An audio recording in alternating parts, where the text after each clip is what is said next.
యాక్టర్గా మారడం జరిగింది. So good to see you sir. Thank you అండి. ఊడింది అది. నరేష్ నేను కలిసి ఒక సినిమా చేశాము. అక్కడి నుంచి ఒక 10-12 ఏళ్ళుగా ఇద్దరం క్లోజ్గా అబ్జర్వ్ చేస్తున్నాను. నిజంగా సినిమా కష్టాలంటే ఏంటనేవన్నీ పాపం పడ్డాడు. ఈ పాపం అనుకోకుండా రావట్లేదు, నిజంగానే వచ్చింది. అండ్ జెన్యున్లీ ఎవరు ఏది అడిగితే కథలో రకరకాల మార్పులు చేస్తూ ఎప్పటికప్పుడు ఒక సినిమా కూడా ఓపెన్ అయ్యి మళ్ళీ ఆగిపోయి మళ్ళీ ఫైట్ చేసి. బట్ నాకు ఈరోజు ఎంత సంతోషంగా ఉందంటే, ప్రొడ్యూసర్స్ మెయిన్ మేము బ్లాక్ బస్టర్ కొట్టబోతున్నాం అని చెప్పడం ఉంటుంది చూడు, అది very very very rarest moments. అది Naresh achieved it super.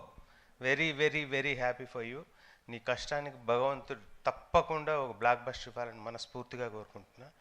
And producer Rakesh గారికి, సాయి గారికి, నితిన్ గారికి, మన రాధాకృష్ణన్ గారు ఒక 2 అద్భుతమైన పాటలు ఇచ్చారు. Super sir. అండ్ నిజంగానే తిరువీర్ గారు స్వీటెస్ట్ సోల్. నేను ఒక్కరోజు షూటింగ్కి వెళ్ళటం జరిగింది. ఇంత మంచివాడు నేను ఎక్కడా చూడలేదని అనిపించింది. అలాగే నరేష్ది ఇంకొక వేరే అదర్ ప్రొడ్యూసర్స్ కూడా నేను కాన్ఫిడెంట్గా చెప్పగలిగేది ఏంటంటే, చెప్పిన బడ్జెట్లో మా హరిశంకర్ ఎలా అయితే ఏ టైంకు చెప్తే ఆ టైంకు తీస్తాడో, అలాగే నరేష్ కూడా తీశాడు ఈ సినిమాని. Anyone can encourage him. Please do that.